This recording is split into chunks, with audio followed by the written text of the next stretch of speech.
If you activate this dimension of energy, other dimensions of life will open up. One thing is, are you ready for those dimensions? Kundalini Yoga in its essence is the most dangerous form of yoga. I'm saying dangerous because it's the most potent also. If you have to jump into an abyss, you should be insane or you should have enormous trust in somebody.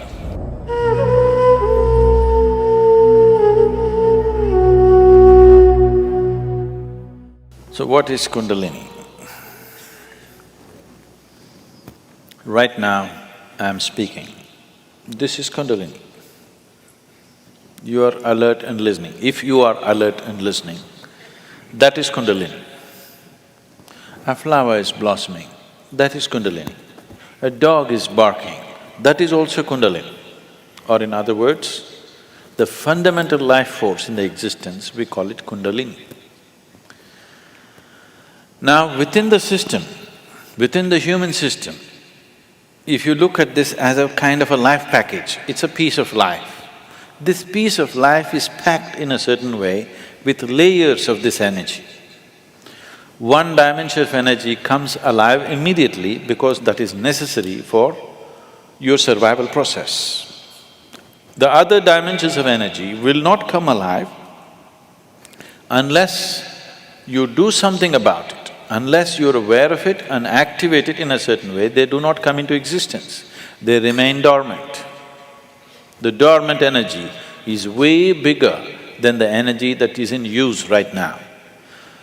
To take care of your survival process, to live a physical life completely, to live a complete physical and intellectual life, you need to activate only about 21 of your chakras.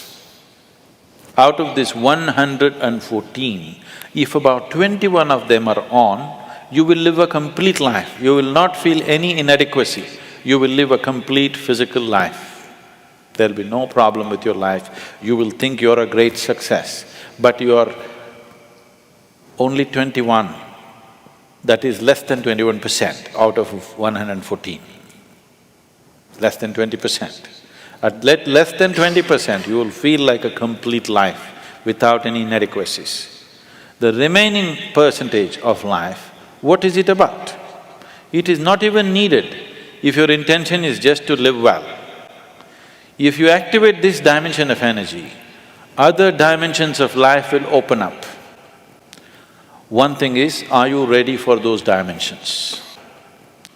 The question is not about whether it's good or bad. The question is just about, are you ready for it? Because even if the best things in life come to your life, when you are not ready for it, it will not be a good thing for you. In your experience, it will not be a good thing if something came to you when you're not ready for it, isn't it so? Even if it's the greatest thing, it may be the greatest thing, but it came to you when you are not ready for it, then it is not a good thing, isn't it? So are you ready for it is the first question. If you're ready for it, what can we do for it? What can we do to activate?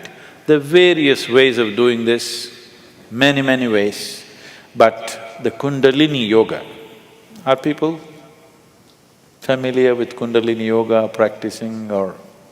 okay. Kundalini Yoga, I'm not making a comment about anybody, okay? Kundalini Yoga in its essence is the most dangerous form of yoga. I'm saying dangerous because it's the most potent also.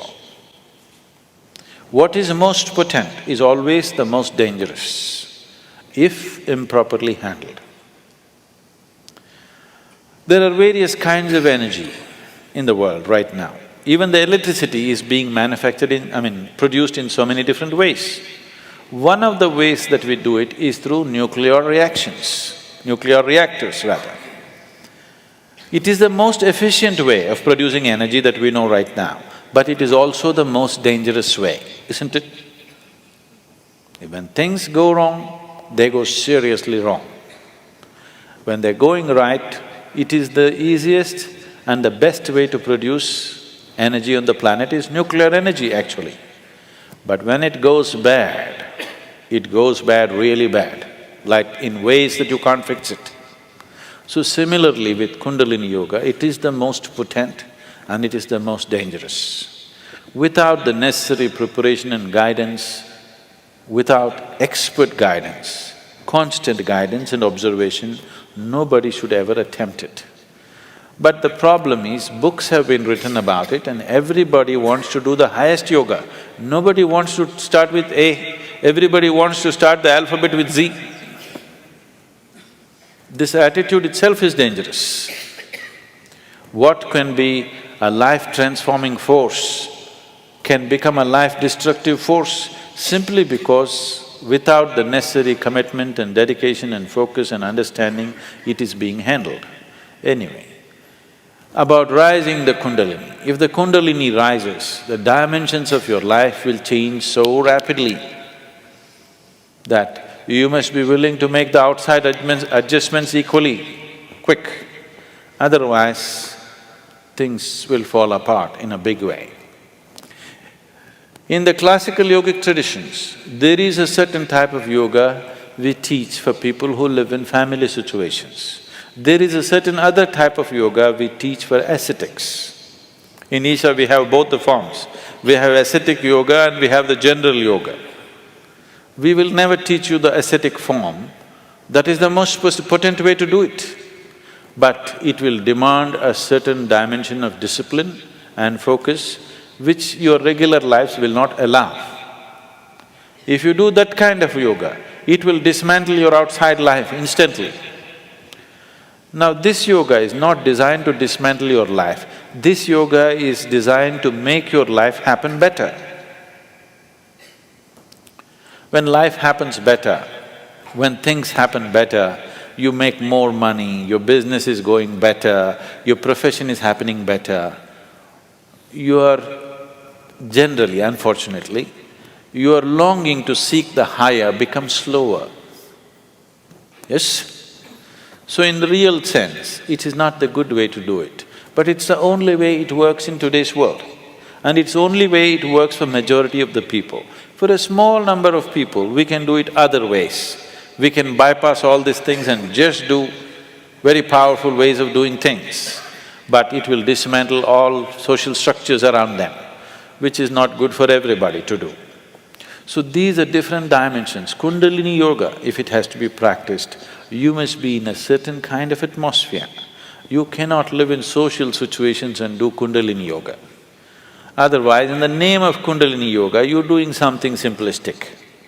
Otherwise, Kundalini Yoga can transform the way you are within days. Suddenly you find you are a stranger in your own home within 2 days of practice, because it will change everything about you. So can we raise the Kundalini? Yes, we can. One way is to create a conducive atmosphere so that slowly it rises. The other way is to provoke it in such a way that it raises quickly. If it rises quickly, then everything changes dramatically. If it rises slowly over a period of time, changes will happen slowly, you will be capable of handling these changes over a period of time. But if it happens very quick, then you will not be able to handle the changes.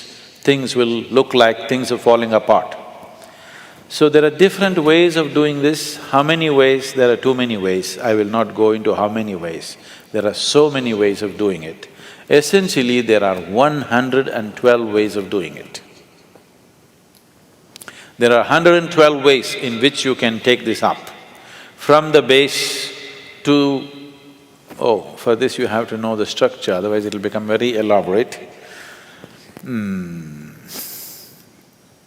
Out of these 114 chakras, there are 7 which we recognize as 7 dimensions. Out of this, 6 are within the body, 1 just outside the physical body. So if you employ these 112 methods, you will handle the 6th chakras. The 7th one you cannot handle. There are 112 ways in which you can attain to a chakra which we refer to as Agna. But from Agna to Sahasrara, there is no way. There is no way to do it. you just have to jump into an abyss. If you have to jump into an abyss, you should be insane, or you should have enormous trust in somebody. Somebody says jump, and you are jumping because you have such a deep trust in somebody that when he says jump, it has to be good for you. You simply jump into a bottomless pit. So, the journey from the Mooladhara to Ajna, there are 112 ways to get there. But from there to there is no way. It is just one jump that can happen in trust, in devotion or in madness. Choice is yours.